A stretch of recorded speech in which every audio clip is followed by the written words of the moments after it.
retrouver pour ce nouveau numéro de Oui Mayotte. Alors effectivement, favoriser le retour au pays des jeunes Mahorais dans le domaine de la santé est un des objectifs que s'est fixé la délégation de Mayotte à Paris. Accompagnés de nombreux acteurs de la santé, nous allons évaluer les besoins et parler des modalités mises en place pour répondre aux défis de l'avenir, et Dieu sait s'ils sont nombreux. L'île est attractive, en effet, mais manque de compétences spécifiques pour permettre un développement territorial cohérent et plus particulièrement dans le domaine de la santé. On va voir que ça recrute à tour de bras un peu partout, d'ailleurs, dans les régions françaises. On va en reparler. Ce nouvel épisode de Oui Mayotte et ce 3e numéro, je le disais, des Mayotte Jobs, va tenter de faire le point sur la diversité des offres, d'abord des offres d'emploi dans le secteur de la santé. Si vous cherchez un job, si vous êtes professionnel de santé, si vous êtes désireux de vous former dans ce domaine, ce numéro est pour vous. Restez connectés, je suis sûre que vous allez trouver toutes sortes d'informations qui pourront vous servir. Sans transition, je débute cette émission avec mon premier invité, Mohamed Zouber. Bonjour. Bonjour. Bienvenue, vous êtes délégué de Mayotte à Paris. On vous doit cette série de webinaires, si je puis dire, et les webinaires plus spécifiquement axés sur le travail, parce que je crois que les besoins de recrutement à Mayotte sont nombreux et plus spécifiquement, on va dire, dans la santé. Tout à fait. Bonjour. La mission de la délégation, en tout cas l'une des missions, est la promotion du territoire et la promotion des acteurs du territoire.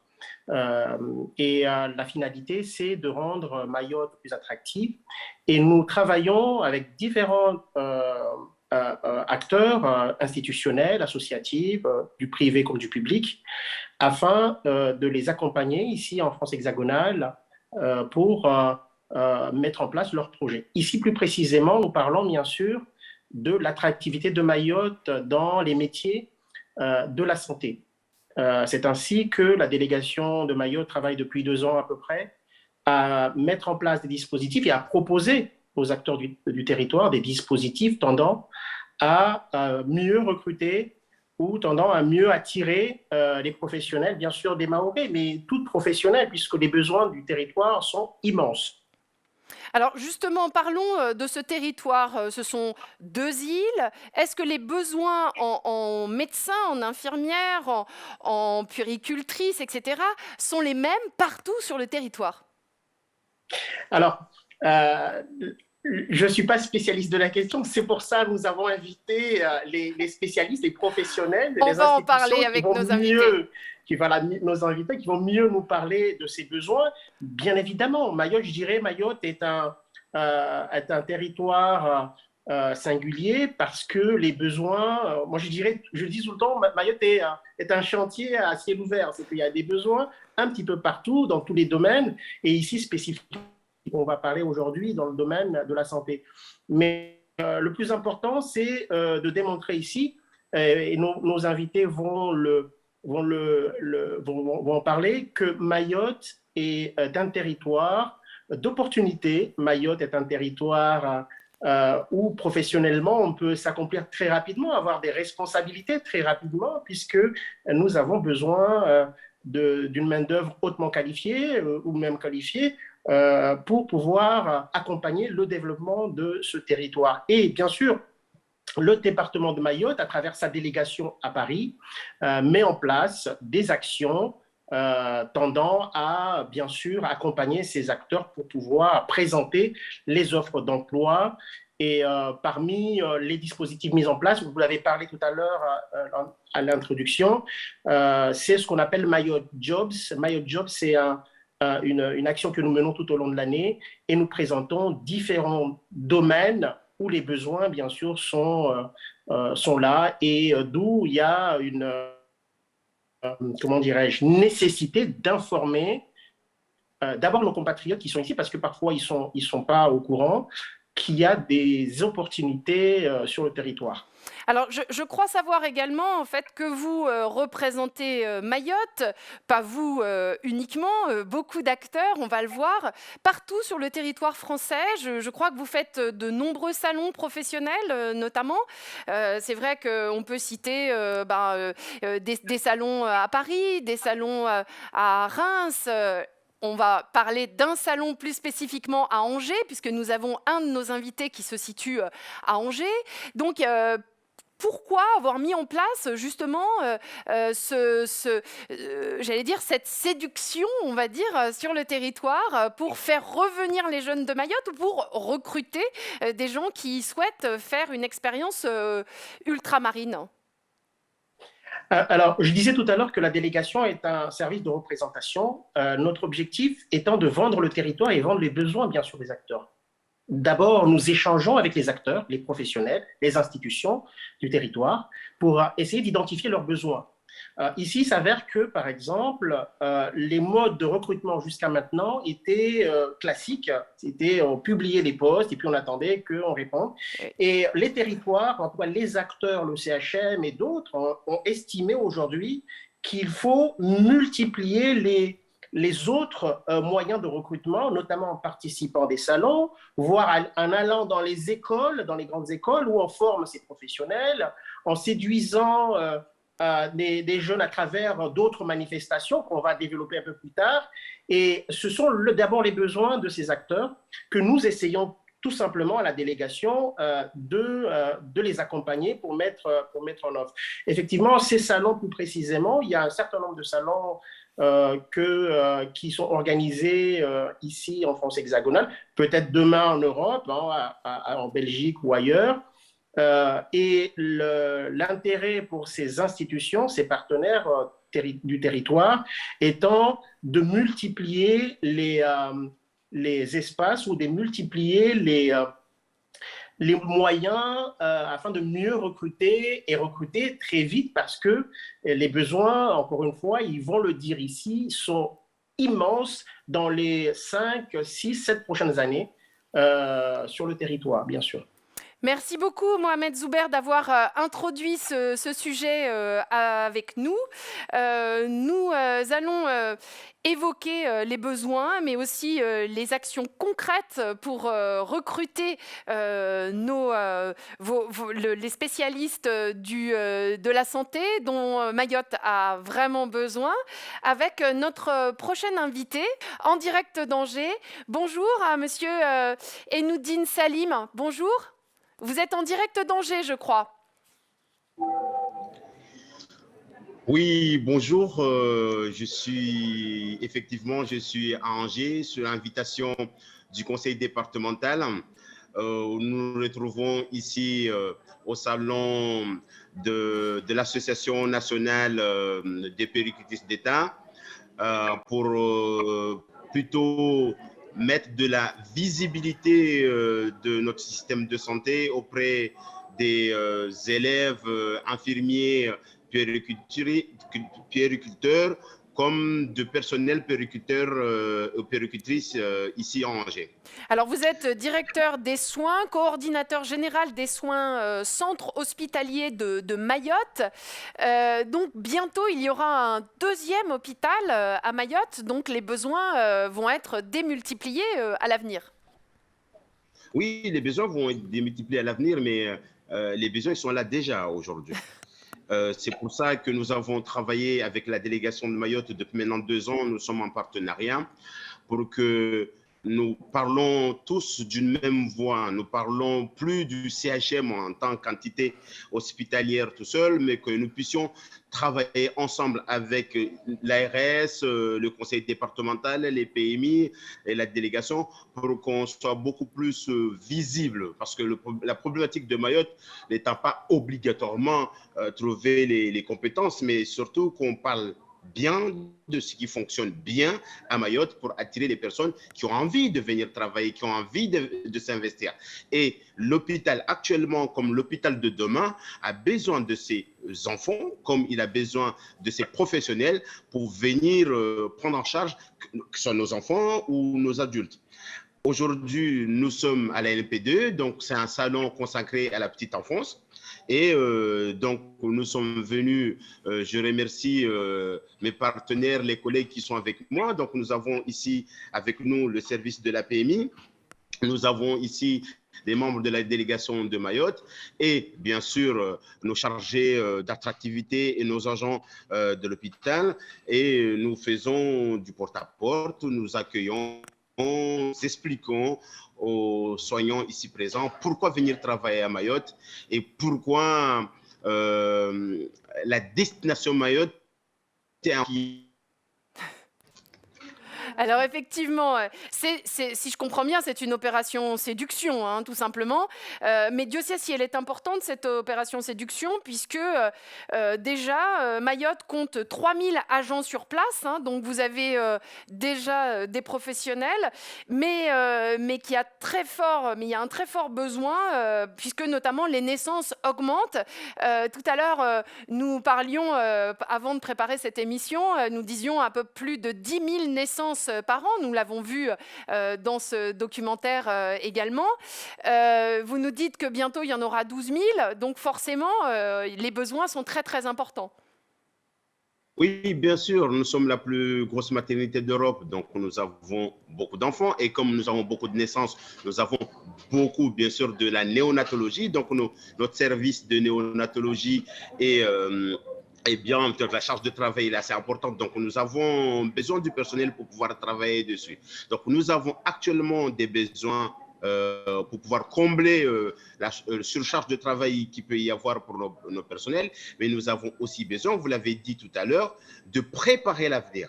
Et l'avenir, c'est un deuxième hôpital à Kombani avec une ouverture prévue en 2030. Ce deuxième hôpital, on va doubler l'effectif actuel. Nous avons 3000 agents actuellement. Nous allons passer, allez, on va se dire, si on double l'effectif actuel, nous allons passer à 6000. Premier employeur de Mayotte dès maintenant, donc nous serons encore premier employeur dans une dizaine d'années. Donc nous devons former, mais nous devons surtout aussi recruter tout de suite le plus de personnel qualifié pour pouvoir prendre en charge, pour pouvoir assurer cette transition d'un hôpital de 473 lits actuellement au double, parce que nous allons avoir un hôpital de 400 à 500 lits qui va se construire pour 2030. Donc tout ça demande que nous, les partenaires, notre ARS qui est avec nous, notre conseil départemental qui est avec nous et tous les membres de la santé à Mayotte travaillent ensemble pour pouvoir relever les défis de doublement de la population de santé d'ici en moins de 10 ans. Ouais. J'ai noté le chiffre de 600 infirmiers et infirmières à former d'ici 10 ans. Comment relever ce défi, justement? Est-ce que les formations que vous proposez sont parfois dispensées en métropole? Oui, en fait, nous avons, en collaboration avec l'ARS et le conseil départemental, en fait, nous avons un institut de formation sur infirmiers chez nous, l'Institut des études en santé, qui a une capacité physique de 35 places, mais nous avons, cette année, par exemple, nous avons un quota de 85 infirmiers. Donc, ce quota-là, pour pouvoir le faire, nous avons 35 étudiants infirmiers à Mayotte, mais en même temps, nous en avons 15 en région Occitanie, 15 en Bourgogne, et là, on va avoir 20 dans la région, il y a Grenoble. Donc, nous travaillons beaucoup en partenariat avec des régions ici en métropole pour pouvoir former le plus d'infirmiers possible avec un engagement de servir qui vont nous permettre de revenir le plus tôt et de pouvoir combler un peu le retard que nous avons actuellement. Donc, nous devons mettre les moyens dans la formation de nos agents et nous y sommes. Ça sur le plan des infirmiers, mais nous devons développer ça, des partenariats comme ça avec pour le côté médical. On verra tout à l'heure avec Patrick Boutier et par rapport à l'ARS, nous devons bien sûr développer cet accompagnement pour les médecins, pour les autres structures, pour les IPA, ainsi de suite. Donc, nous sommes dans un dynamisme extraordinaire. Et c'est pour ça que c'est peut-être le bon moment pour venir à Mayotte, partager ce projet et travailler dans ce sens. Alors, vous me donnez l'occasion justement de lancer un petit sujet que nous avons réalisé sur le Salon d'Angers, où vous vous trouvez justement. Bonjour, le conseil départemental de Mayotte et le centre hospitalier de Mayotte sont ensemble à Angers pour le salon ANP2 en vue de promouvoir la santé mahoraise.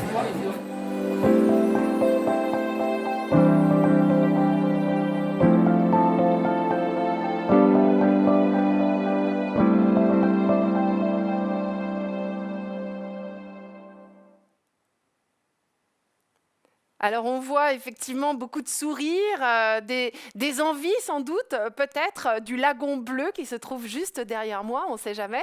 C'est vrai que ça fait rêver, évidemment. Mais le secteur de la santé, comme on dit, a parfois du mal à recruter pour des raisons aussi tout simplement de salaire. Est-ce que les salaires sont plus attractifs quand on vient travailler à Mayotte? Comment on fait en tout cas pour séduire une population qui a parfois du mal à se laisser convaincre? Ben, nous avons mis les moyens et c'est pour ça que vous avez vu tout à l'heure que tout le monde souriait autour de nous parce que bien sûr, quand nous proposons, en fait, quand nous donnons ce que nous avons mis en place pour recruter, les agents, ils ont envie de venir. Donc, il y a tout le côté attractivité par rapport à tout ce qui se passe à Mayotte, par rapport à la qualité de vie, mais il y a aussi le salaire. Et pour cela, nous, à Mayotte, en fait, nous recrutons avec une indexation à 40%. Donc, pour tous les agents qui viennent travailler chez nous, contractuels ou fonctionnaires. Donc, nous avons des avantages que nous proposons. Nous payons les billets aller-retour pour nos agents. Pour les personnels en tension, comme les IPDE ici, actuellement, que nous sommes en train de recruter, nous le recrutons à 3 mois, nous les logeons 3 mois, nous leur payons le billet aller-retour 3 mois pour qu'ils puissent venir nous donner un coup de main. Donc, tous ces avantages-là, bien sûr, sont assez attractifs. Et c'est pour ça que vous voyez sur les images que nous ne chômons pas. On est ici depuis 2 jours, mais nous ne chômons pas. Hein. C'est vraiment chargé. Nos journées sont très, très chargées. Heureusement que je suis avec de moi des équipes comme nos équipes qui sont à Mayotte, qui sont assez dynamiques et qui se donnent à fond pour le travail, pour que notre santé, pour que nos patients, pour que nos enfants soient mieux pris en charge.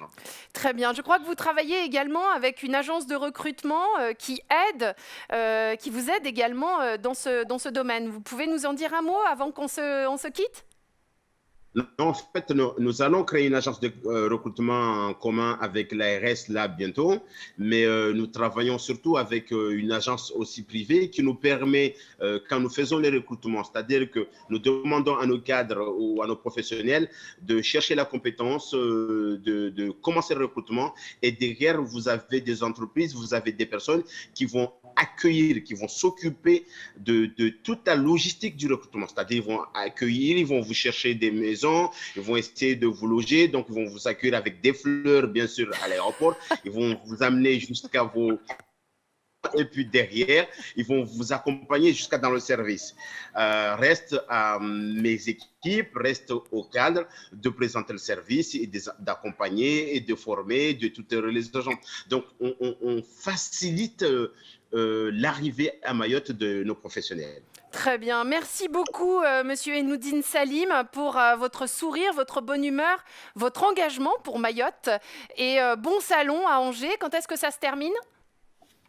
Ben, nous avons encore une journée demain et puis après, on va enchaîner par d'autres choses. En fait, comme le disait très bien monsieur le responsable de la délégation de Mayotte à Paris, quand je viens ici, par exemple, pour un salon, j'en profite pour faire le tour avec les associations mahoraises et pour suivre surtout les étudiants qui sont ici. Donc, c'est-à-dire à partir de demain, j'enchaîne samedi à Lyon avec un salon pour les manipulateurs en radiologie, dimanche avec les associations pour accompagner les étudiants et leur permettre de rentrer à Mayotte avec des qualifications et des diplômes au niveau de la santé. Parce que nous avons besoin. Donc, il y a encore une semaine où je vais faire le tour avec les associations et participer, aller visiter les écoles, vendre Mayotte et essayer de faire le plus de recrutement possible, ce que nous faisons très bien ici aujourd'hui. Ah, j'ai une petite question via les réseaux sociaux. Est-ce que vous recrutez sur une petite période? Oui, nous recrutons à 3 mois et puis après, les gens ils peuvent nous envoyer le message. Nous recrutons en fonction de nos besoins. Nous recrutons à 3 mois. Les infirmiers en général, c'est 1 an. À partir de 3 mois, c'est ça? C'est à partir de 3 mois. Oui, pour les métiers à hypertension. D'accord. Ça peut être 6 mois, 10 mois, 12 mois, etc. 1 an, 2 ans, on recrute en mutation, on ne recrute pas tous les voies. Mais à partir de 3 mois, c'est surtout pour nos métiers en hypertension tels que les IPDE, les manip radio, les IBOD, les IAD par exemple. Très bien. Si la personne qui nous écoute sur les réseaux sociaux, n'hésitez pas à vous rapprocher de la délégation de Mayotte à Paris. On vous mettra en contact. Merci, c'était extrêmement agréable de vous parler et bon salon à Angers. On poursuit. Merci à vous. Merci à vous. On poursuit avec mon prochain invité qui malheureusement a un petit problème de caméra. Donc on va l'entendre. Bonjour, vous êtes là ? Oui, bonjour. Bonjour, vous êtes le docteur Abdoul Karim Aben. Bonjour, je suis ravie en fait de vous avoir avec nous, on va dire, sur ce plateau. Vous êtes directeur général adjoint de la direction Pôle Santé Famille Enfance et vous êtes en direct de Strasbourg. Vous, après avoir fait un petit tour à Angers, on fait le tour de la France, du côté de l'Alsace en tout cas. Qu'est-ce que vous faites en Alsace en ce moment ? Je suis au congrès de santé et médecine du travail, voilà, donc ici à Strasbourg. Je suis moi-même médecin de prévention, après avoir exercé pendant 10 ans, et avant d'être nommé DGA, comme vous venez de le dire. Et donc, le conseil général m'a demandé de venir aussi prospecter ici pour le recrutement de leurs médecins de prévention qui n'ont pas pu recruter depuis mon départ, il y a 2 ans. Alors, nous avons évoqué donc les besoins de professionnels de santé. Vous l'avez peut-être entendu avec notre précédente invitée. Nous pouvons rappeler que la maternité de Mayotte est la première maternité de France. On nous a même dit d'Europe, donc avec plus de 10 000 naissances par an. Vous avez la charge de la protection maternelle et infantile. Quels besoins spécifiques avez-vous dans ce secteur ? Beaucoup de besoins, effectivement, comme pour l'hôpital, nous sommes impactés par ce taux de natalité qui est très élevé, puisque nous avons les enfants, nous suivons les enfants de moins de 6 ans, donc y compris ceux qui sont nés, mais également ceux qui sont à des âges un peu plus supérieurs jusqu'à l'âge de 6 ans. Donc nous avons beaucoup de besoins, effectivement, besoins en puéricultrice, besoins en infirmier également, besoins en sage-femme, besoins en médecin. Tout comme pour l'hôpital, nous avons besoin dans les années à venir probablement de doubler carrément nos effectifs. Mais bon, on part de loin. Actuellement, là, pour, disons, l'année 2022, nous avons besoin de recruter une quinzaine de professionnels, mais selon notre schéma départemental de la PMI qui est en cours de rédaction, avec toutes les missions comment dirais-je, qu'on projette d'assurer, parce que nous n'assurons pas toutes les missions actuellement, avec donc la complétude des missions de PMI que nous projetons donc d'assurer, nous pensons devoir créer de nouveaux postes et quasiment les doubler dans les 4-5 ans à venir également, tout comme pour l'hôpital. Alors tout à l'heure, vous parliez de puériculteurs, puéricultrices. Je crois savoir que c'est 1 an de formation supplémentaire après la formation d'infirmière. Comment on fait pour les convaincre ?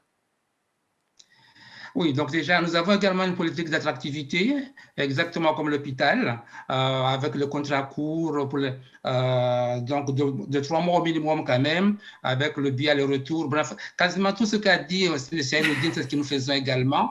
Mais effectivement, nous incitons nos infirmières qui viennent chez nous à faire cette formation de puéricultrice et nous supportons carrément toute la formation ainsi que la prise en charge à 85% des salaires. Donc, nous finançons, donc nous incitons nos collègues à faire les formations premièrement et deuxièmement, nous finançons ces formations de façon à ce que leur pouvoir de vie ne soit pas trop impacté par cette parenthèse de formation.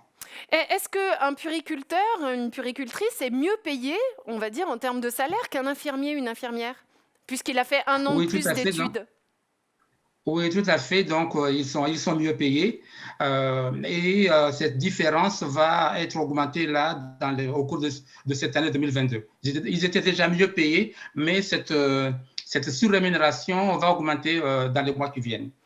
En préparant cette émission, nous avons parlé également des assistants et assistantes maternelles. Ça, c'est un point sur lequel je voudrais revenir parce que finalement, les besoins sont très importants et ce sont des formations qui sont accessibles peut-être à tout moment de la vie, pas seulement pour des étudiants ou des étudiantes. Oui, tout à fait. Tout à fait. Vous avez parfaitement raison. Donc, nous avons besoin d'accueillir nos enfants qui ne sont pas encore scolarisés lorsqu'on va au travail. Cet accueil est très limité de nos jours. On est à moins de 300 places ici à Mayotte, en comptabilisant l'accueil en collectif, en crèche et autres, ou l'accueil individuel chez les assistantes maternelles. Et donc, il y a toute une politique actuellement qui est mise en place donc, sous la houlette de notre vice-président, M. Madi Velou. Vous avez confondu tout à l'heure. C'est donc M. Madi Velou qui est le vice-président chargé de la santé, de solidarité et de l'action sociale. Donc, sous sa houlette, il y a toute une politique donc, de développement de tout ce qui est accueil en petite enfance. Et à ce niveau-là, donc, il y a les assistantes maternelles. Actuellement, nous en avons que très peu, moins de 10 qui sont en activité. Et nous sommes en train, donc, nous avons un projet d'en former 500 par an pendant 3 ans, donc arriver à 1500 au cours des 3 années à venir pour donc augmenter substantiellement l'accueil individuel chez les assistants maternels. Oui, parce que finalement, l'accueil des jeunes enfants et les gardes permettent de développer aussi le professionnalisme chez les femmes, c'est-à-dire l'accès tout simplement au travail pour les femmes. Voilà, tout à fait. Le professionnalisme, donc déjà par la formation, effectivement, ça permet d'accéder au travail et ça permet également d'avoir un accueil professionnel pas loin de chez soi, avec des horaires tout à fait très malléables en lien avec le parent qui emploie l'assistante maternelle et l'assistante maternelle elle-même. Donc, effectivement, c'est un mode de garde qui est extrêmement intéressant, mais il faut absolument que les personnes soient formées. Et cette formation, donc, elle est de 120 heures, et dont 80 heures qui doivent être absolument effectuées avant l'accueil du premier enfant. Oui, donc comme je le disais, c'est une formation qui est rapide et accessible un peu à tous et toutes, hein, pas uniquement pour les professionnels de santé, on le rappelle. Tout à fait, vous avez raison. Bon, c'est important. Alors, quels sont vos besoins pour la rentrée, justement? Parlons-en. Vous êtes en charge de la petite enfance, donc forcément, la rentrée, ça nous occupe toutes et tous quand on est parents. Vous faites paraître des annonces dans Profession Emploi Santé. Parlez-nous de ce partenaire média. Normalement, il devrait s'afficher en bas de notre écran pour tous les gens qui souhaiteraient bien, se connecter aux annonces que vous faites paraître. Oui, donc c'est un partenariat tout récent donc, qui a commencé effectivement là au cours de ce mois de juin. Donc, nous publions nos posts auprès de ce partenaire qui diffuse nos publications largement. Bon, je n'entre pas dans les détails, que ce soit sur leur site, que ce soit… Voilà, donc c'est vraiment une publication qui est très large. Et nous avons choisi 2 axes. L'axe médical, où donc il y aura des publications pendant toute l'année, et l'axe sage-femme, puéricultrice, où il y aura également des publications pendant toute l'année. Donc, c'est, disons, grosso modo, 2 types de publications pendant un abonnement d'1 an et qui est tout à fait susceptible d'être renouvelé chaque année. Oui, vous nous disiez qu'il y aura certainement des nouvelles actions qui vont être menées justement pour les recrutements parce qu'il faut investir pour l'avenir justement. Voilà. Donc, les nouvelles actions qui ont déjà commencé, il y a ce qu'on appelle le bilan de santé à l'école maternelle, qu'on vient juste de commencer, qu'on ne faisait pas avant. Il y a au niveau donc, de la petite enfance, il y a les lieux d'accueil pour enfants parents, les LAEP, que nous sommes en train d'installer. Il y en a un qui est installé maintenant, d'autres qui vont venir dans le centre de PMI. Et au niveau donc de ce que nous appelons la PMI Femmes, c'est-à-dire la partie du travail des sages-femmes, où il y a le suivi de grossesse ainsi que la planification familiale, il y a aussi des actions, pas mal d'actions qu'il faut mettre en place, telles que les entretiens précoces et bien d'autres actions qu'il faut mettre en place et qui méritent énormément de création de postes. Merci beaucoup, docteur Abdul Karim Aben, d'avoir été en direct avec nous de Strasbourg. Je vous souhaite un bon séjour en métropole et puis peut-être à bientôt à Mayotte. Merci beaucoup. Ok, merci. Merci. Au revoir. Au revoir. Nous poursuivons ce webinaire avec notre prochain invité. Il s'agit d'un invité qui représente l'ARS. Nous poursuivons cette émission avec Monsieur Patrick Bouty, qui est avec nous, directeur par intérim de l'offre de soins et de l'autonomie à l'ARS. Bonjour monsieur. Bonsoir, bonjour à tous les auditeurs et bonjour à vous. Eh oui, bonjour, bonsoir, effectivement, avec un petit décalage sur Mayotte, en effet. Alors, l'ARS propose une offre de formation conséquente. Pouvez-vous évoquer justement les spécificités de Mayotte, si tant est qu'elles existent dans le domaine de la santé? Les spécificités. Une démographie de professionnels de santé quand même beaucoup plus défavorable, dont la démographie est beaucoup plus défavorable par rapport aux plus défavorables des départements de métropole. Voilà. Donc d'énormes besoins, le CHM, la préciteur, d'énormes besoins en termes de profession de santé, en termes sur toutes les professions de santé de toute façon, que ce soit sur les métiers donc, du médical, des infirmiers, des sages-femmes, vous l'avez dit, mais également, on n'oublie pas les masseurs kinésithérapeutes, des podologues, sur le secteur du médico-social aussi, puisque nous avons besoin énormément d'ergothérapeutes, énormément de toutes ces spécificités, de tous ces métiers paramédicaux, dont certains sont quasi inexistants, notamment les podologues sont quasi inexistants sur l'île de Mayotte. Alors, je crois que vous mettez en place des formations, justement, pour pallier à ces besoins. Comment vous fonctionnez, justement parce que les besoins, vous l'avez dit, bien sûr, c'est en personnel de santé, mais il y a aussi toutes les formations annexes, ambulanciers, assistants médicaux, préparateurs en pharmacie. Donc, vous proposez déjà, j'imagine, l'ARS, des formations dans ce sens. Oui, alors... il n'y a pas sur le territoire de schéma régional de formation sanitaire et sociale. Cependant, voilà, on a lancé quand même plusieurs études en lien avec le conseil départemental. On a lancé, et puis le rectorat, on a lancé donc plusieurs études sur des cartographies métiers avec des associations, des partenaires comme l'Association nationale pour les formations permanentes des personnels hospitaliers, la NFH, qui doivent réfléchir sur les projections à 3 et 5 ans, entre 3 et 5 ans, donc des besoins des dispositifs santé qui sont actuellement ouverts à Mayotte. Sur Mayotte, il existe donc 2 écoles de formation. Donc, on l'a dit, il y a l'Institut d'études en santé qui forme les infirmières, des puériculteurs, des auxiliaires de puéricultrices, et donc dont les besoins de formation sont en progression constante et pour lequel nous participons à l'augmentation des quotas de formation. Et puis, il y a donc l'Institut régional des travailleurs sociaux, donc l'IRTS à Mayotte, qui forme tous les professionnels donc on a besoin sur le champ de l'autonomie notamment. Le développement des formations, alors pour ceux qui n'existent pas à Mayotte, notamment vous avez parlé des ambulanciers ou des sages-femmes, il n'y a pas d'institut, il n'y a pas d'école de sages-femmes à Mayotte, néanmoins, et c'est peut-être pour ça aussi qu'on en manque autant, c'est parce qu'on est moins, on n'arrive pas à attirer ces professionnels sur notre territoire, excepté par la pluralité des parcours professionnels qu'elles peuvent avoir sur notre territoire.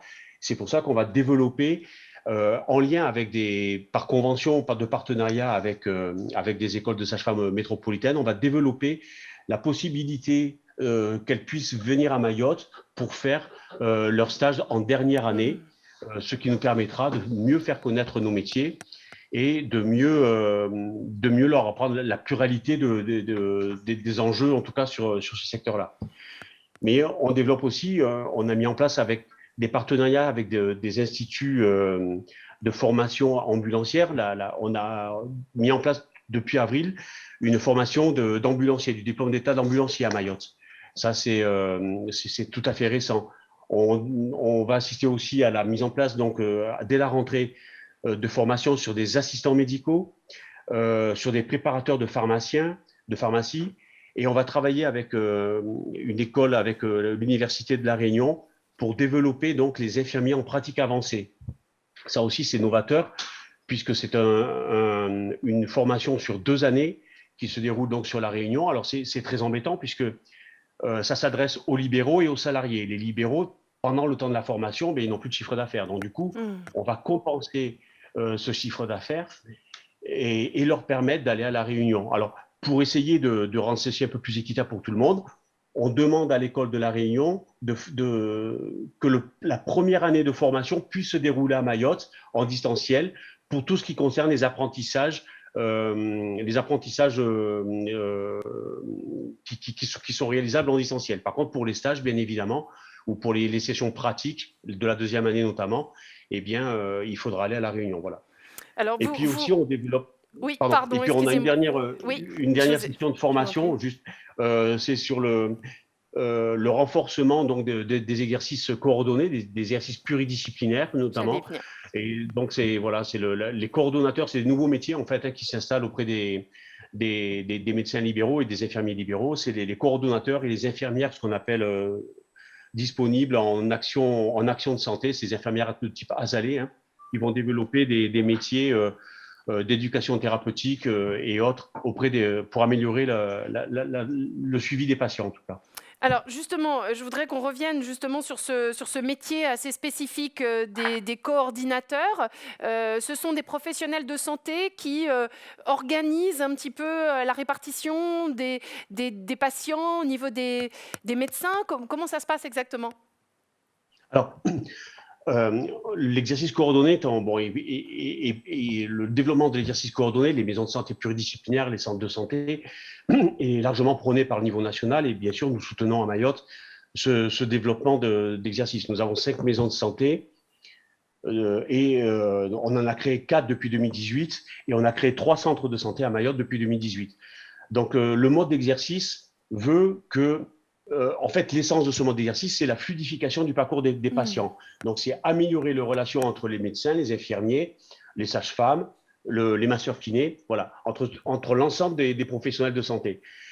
L'idée, c'est de mettre au centre de ces professionnels de santé une personne, qu'elle soit professionnelle de santé ou qu'elle ne le soit pas. D'ailleurs, ça peut être une infirmière qui se reconvertit, mais le métier, c'est pas de soigner. Le métier, c'est d'améliorer de s'assurer que la personne va bien venir à son rendez-vous, à sa séance d'éducation thérapeutique.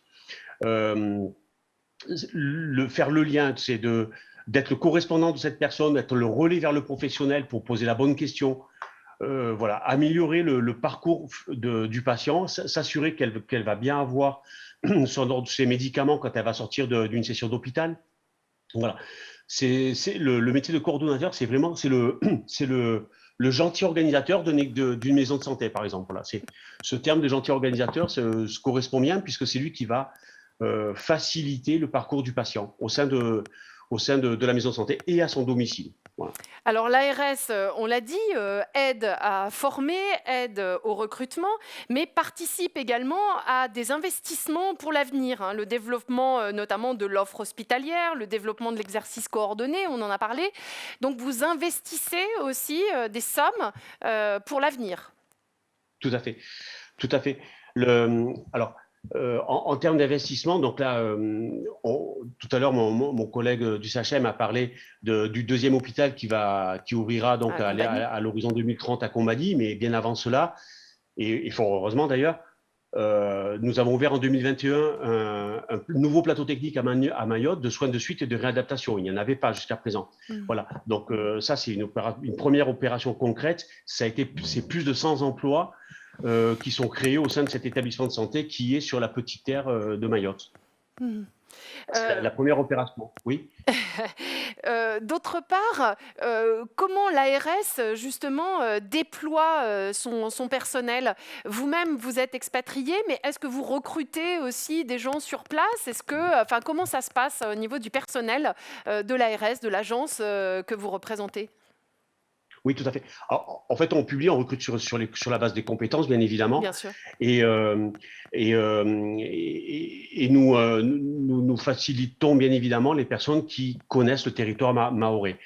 Ce qui permet de faire gagner du temps, bien évidemment. Bien sûr. Nos recrutements sont pensés dans le sens où il faut aussi que les personnes que l'on recrute puissent connaître l'environnement administratif dans lequel ils vont travailler. C'est-à-dire que quand c'est un métropolitain ou c'est arrivé plusieurs fois, un Mahorais qui souhaite revenir à Mayotte, donner de son temps professionnel pour le développement de l'offre de soins à Mayotte, eh bien, en fait, dès le recrutement, nous pensons à lui faire un stage d'immersion auprès des collègues d'ARS métropolitaine.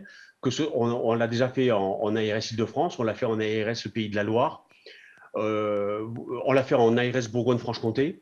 Voilà. En fait, les professionnels que l'on recrute, avant même qu'elles arrivent à Mayotte, elles font un stage d'immersion au sein d'une ARS, elles apprennent à découvrir l'environnement métier d'une ARS. Et quand elles arrivent à Mayotte, donc c'est environ 1 mois et demi, il n'y a pas de durée, c'est juste adapté à la personne. Et en fonction de ce temps-là, ensuite elles arrivent à Mayotte et donc elles ont déjà l'appréhension métier qui est faite. Et principalement, elles connaissent le territoire mahorais, ce qui permet une adaptation beaucoup plus facile dans l'environnement métier, si je peux le dire. Voilà. Et, vous vouliez ajouter? Oui, depuis 2018 que je suis là, je crois que j'ai recruté plus d'une dizaine de professionnels. Et sur il y en a largement plus de la moitié, il y a plus des 2/3 qui sont des Mahorais qui ont voulu rentrer sur l'île, qui ont voulu rentrer sur ce territoire-là. Et chacun a pu apprécier cette immersion professionnelle qui s'est mise en place pour justement donner le plus vite possible de son temps au profit de nos métiers. Oui, parce que finalement, on a la sensation aussi que beaucoup de jeunes Mahorais, Mahoraises partent se former en métropole ou ailleurs, dans d'autres contrées européennes ou ailleurs dans le monde, mais peu reviennent sur le territoire. Est-ce que c'est un sentiment que vous partagez ou est-ce que finalement il y a une sorte de bouffée d'oxygène avec cette idée de pouvoir à nouveau participer à ce qui se fait, ce qui va se faire aussi à Mayotte?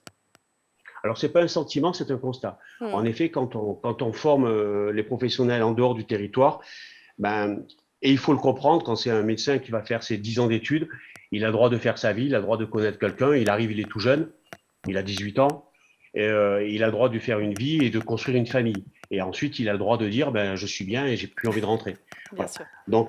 Voilà. Donc, du coup, c'est un réel constat. Néanmoins, alors c'est un constat qui était aussi argumenté sur le fait que le plateau technique mahorais n'était pas des plus attractifs. Ouais. Voilà, des plus attractifs. C'est quelque chose qui est en train de changer. Donc, j'ai dit qu'on avait un nouveau plateau de soins techniques, mais il faut dire aussi que dans les 3 ans à venir, il y a 2 cliniques privées qui vont s'implanter à Mayotte. Une clinique en médecine en chirurgie et avec une possibilité de cancéro et un soin de suite et de réadaptation avec des plateaux qualifiés sur la neurologie et l'ortho. Le plateau technique est en train d'évoluer à Mayotte. L'exercice pluridisciplinaire est en train de prendre le dessus sur l'exercice isolé dans le cadre de la médecine libérale, dans le cadre de l'exercice libéral. Vous voyez, voilà, on accompagne l'ARS, accompagne l'ensemble de ces développements. Et donc, voilà, la technicité est en train de monter en gamme, si je peux dire comme ça. De fait, il est vrai que les infirmiers qui sont formés, comme l'a dit Agnodine tout à l'heure, les infirmiers qui sont formés à Besançon, à Nancy ou bientôt à Grenoble, au bout de 2 ans, on risque d'avoir une perte. Néanmoins, c'est pour ça qu'ils ont dans leur contrat, elles ont une clause de venir à Mayotte. Voilà. Bien sûr. Et pour accélérer cette envie de revenir à Mayotte, on développe une politique, comme le CHM a sa politique d'attractivité, l'ARS a la sienne également.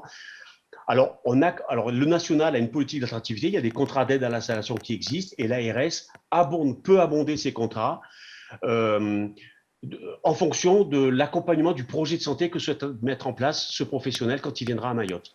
Donc, c'est des aides qui sont purement, spécifiquement adaptées au projet de santé du professionnel. On travaille ça avec le professionnel et ce sont des aides qui viennent en plus se rajouter aux aides nationales qui sont permises.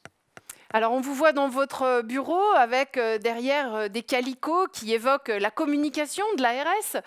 Comment faire connaître l'action de l'Agence régionale de santé à Mayotte ? Il est vrai que jusqu'à présent, l'ARS de Mayotte n'existait pas jusqu'en 2020, c'était une direction de l'ARS Océan Indien, et peut-être que, en tout cas, si l'ARS de Mayotte a été créée, c'est que peut-être il n'y avait pas un impact, il n'y avait pas une forte impact de développement sur la politique de santé. C'est pour ça que cette ARS a été créée, pour la doter de moyens conséquents, en tout cas beaucoup plus conséquents, pour affirmer son action en tout cas. De fait, alors 2020 est la mauvaise année puisqu'on a été impacté comme tout le monde par la crise Covid, à la fois la montée en puissance des métiers de l'ARS et de ses ressources humaines et à la fois la crise Covid qui nous a mobilisés. 2021 nous a donné un petit peu d'air pour continuer nos recrutements. Et donc, nous avons pu notamment recruter une personne sur les métiers, l'attractivité et chargée donc des formations au sein de l'ARS. Et il s'agit donc de Madame Saïda Alidi Karima, qui a pris ce métier son nouveau métier à bras le corps. C'est une cadre de santé. Elle connaît l'aspect professionnel, elle connaît Mayotte, elle connaissait pas l'environnement ARS, elle l'a appréhendé au sein de l'ARS Île-de-France. Et donc, elle est arrivée chez nous. Et depuis, elle a pu accompagner les études qui sont mises en place à Mayotte. Et donc, elle participe au salon. Donc, elle était au salon à Saint-Malo, elle était au salon des sages-femmes. On sera ensemble au salon des internes de médecine à La Réunion au mois de septembre. On va avoir un partenariat avec une étude en Belgique. Elle va aller, voilà. Donc, on participe de plus en plus au salon des forums métiers, etc. Et puis, en parallèle, notre site internet donc, se développe également et nous avons mis en place des livrets d'accompagnement pour formaliser l'accompagnement que nous mettons en place auprès des professionnels de santé. Et donc, il y a tout, comme vous l'avez vu, avec les supports de visualisation de nos collègues de la communication de l'ARS qui sont également montés en puissance durant cette phase de 2021 et que je salue. Eh bien, grâce à leur énergie aussi, nous pouvons un peu plus travailler avec des outils et permettre au CHM également de diffuser nos outils sur les salons où il va également. Voilà. Eh bien, écoutez, merci beaucoup pour toutes ces explications. Je renvoie évidemment au site internet de l'ARS Mayotte avec vous, puisqu'il y a tout ce qu'il faut au niveau du recrutement, mais aussi des formations. C'est vrai que c'est un sujet très dense, donc je pense qu'on pourra trouver tout type d'informations, n'est-ce pas, Patrick Gouty, j'imagine, sur le site de l'ARS. Oui, tout est en ligne sur notre site. Et puis, de toute façon, il y a nos contacts, nos coordonnées. Et n'hésitez pas à nous appeler. On fait le relais vers l'hôpital fait le relais vers nous quand il le faut. On a l'avantage de nos inconvénients, en tout cas d'être si petits et de ne pas être très nombreux. Ça a aussi des avantages, c'est qu'on se connaît, on se parle, on s'apprécie et on travaille ensemble. Très bien, c'est formidable. C'est une belle conclusion, effectivement. On travaille ensemble pour faire venir et pour accompagner aussi dans la formation tous ces futurs professionnels de santé. Merci beaucoup, monsieur Patrick Gouty. Vous êtes, je rappelle que vous êtes directeur par intérim de l'offre de soins de l'autonomie à l'ARS. Merci beaucoup. Alors, nous allons conclure peut-être avec Mohamed Zouber qui nous a aidé à ouvrir ce ce dossier, ce Mayotte Job, ce numéro 3 de Mayotte Job. Est-ce que vous êtes là ? Toujours, toujours. Toujours, très bien. Mohamed Zouber, donc délégué de Mayotte à Paris. On vient de parler avec tous ces professionnels. Ils me semblent extrêmement engagés, tous, dans cette envie de faire bouger Mayotte et d'offrir un meilleur système de soins à Mayotte. J'ai l'impression, en fait, que tout ça est déjà bien engagé. Qu'est-ce que vous en pensez, Mohamed Zouber ? Et tout à fait. Cette petite séquence illustre parfaitement ce qu'aujourd'hui la nouvelle majorité du département de Mayotte veut mettre en place, et surtout du vice-président chargé de la solidarité et de la santé, M. Vellou, qui malheureusement n'est pas là aujourd'hui, souhaite mettre en place. Qu'est-ce qu'il souhaite mettre en place? C'est monsieur le vice-président est très attaché à ce que l'ensemble de ces institutions qui ont échangé avec nous aujourd'hui puissent travailler de concert avec le département afin de développer Mayotte, parce que ce seront la population qui sera bénéficiaire, bien sûr, d'une meilleure accompagnement, une meilleure santé, et que l'offre proposée par ces populations soit de plus en plus intéressante et améliorée. Donc, c'est une volonté du département, c'est une volonté de cette nouvelle majorité, et c'est bien sûr, à travers sa délégation à Paris, de promouvoir ce qui se fait aujourd'hui à Mayotte. Donc, je dirais oui, Mayotte est aujourd'hui attractif, parce que vous l'avez entendu tout au long de cette émission, que les professionnels qui sont un petit peu partout, le docteur Aben, et à Strasbourg, M. Ainoudine Salim, et à Angers, on a encore des professionnels ARS aussi à Angers, un petit peu partout, tout simplement pour mieux représenter Mayotte, mieux présenter Mayotte, mieux valoriser ce qui est en train de se faire à Mayotte aujourd'hui. Et c'est tous ensemble, c'est l'ensemble du territoire, l'ensemble des acteurs travaillant main dans la main pour, bien sûr, informer nos compatriotes ou ici, en France hexagonale, bien sûr, mais d'ailleurs, les professionnels de santé, que Mayotte est un territoire d'avenir. Mayotte est un territoire attractif, parce que vous avez entendu tous les dispositifs d'aide, d'accompagnement, d'attractivité mis en place pour les professionnels, afin, bien sûr, de les attirer. Nous sommes conscients, bien sûr, que dans ce domaine-là, la concurrence est rude. En effet. Oui, sur tous les territoires. On entend des déserts médicaux partout, mais Mayotte, c'est même pas un désert. C'est encore plus difficile. Mais le territoire, les acteurs veulent mettre en place énormément d'énergie, et c'est en train de monter en puissance, et énormément de moyens, de multiplier les démarches afin d'attirer, bien sûr, ces professionnels à Mayotte pour améliorer, bien sûr, l'offre de santé sur le territoire. Mohamed Zouber, un dernier mot. Si vous deviez, face caméra, vous adresser à des gens qui nous écoutent, que leur dire pour les convaincre de venir à Mayotte? Je sais, c'est dur, hein, surtout en 1 minute. Juste 2 choses. Vous avez 1 minute, Mohamed Zouber. Juste 2 choses. On a le plus beau lagon au monde. C'est vrai, il est derrière moi. Ça, c'est déjà pas mal. Mais aussi, au niveau professionnel, et ça, je pense que ces professionnels ou ces institutions ne l'ont pas dit, à Mayotte, c'est un territoire formidable où on peut faire une carrière extraordinaire. On peut, en venant à Mayotte, occuper des postes à responsabilité assez rapidement, accompagné bien sûr par ces institutions. Vous avez entendu les formations, les immersions, les stages proposés par ces institutions pour pouvoir accompagner les professionnels à monter rapidement en compétences et à occuper des postes à responsabilité. Et enfin, je dirais tout simplement que, je vous l'ai dit tout à l'heure, Mayotte est un territoire d'avenir, Mayotte est un territoire très jeune, où l'ensemble des institutions sont en train d'être construites. Vous avez entendu tout à l'heure l'ARS nous informer qu'il y aura 2 cliniques qui vont être construites. Ça veut dire qu'il y a des places à prendre, il y a des postes à responsabilité à prendre. Donc, ces opportunités, on les trouve nulle part ailleurs. Et donc, oui, Mayotte, sur ce plan-là, est très intéressant et très attractif. Il faut venir à Mayotte, il faut venir s'installer, travailler et s'épanouir. Je vous ai parlé tout à l'heure du lagon, mais il y a autre chose, il y a des merveilles, notre culture, notre gastronomie. Il y a plein de choses à offrir et Mayotte, c'est accueillir. Aïnoudine l'a dit tout à l'heure, on accueille à l'aéroport par des fleurs et des jasmins. Merci beaucoup, Mohamed Zoubert. Effectivement, vous avez eu le mot de la fin.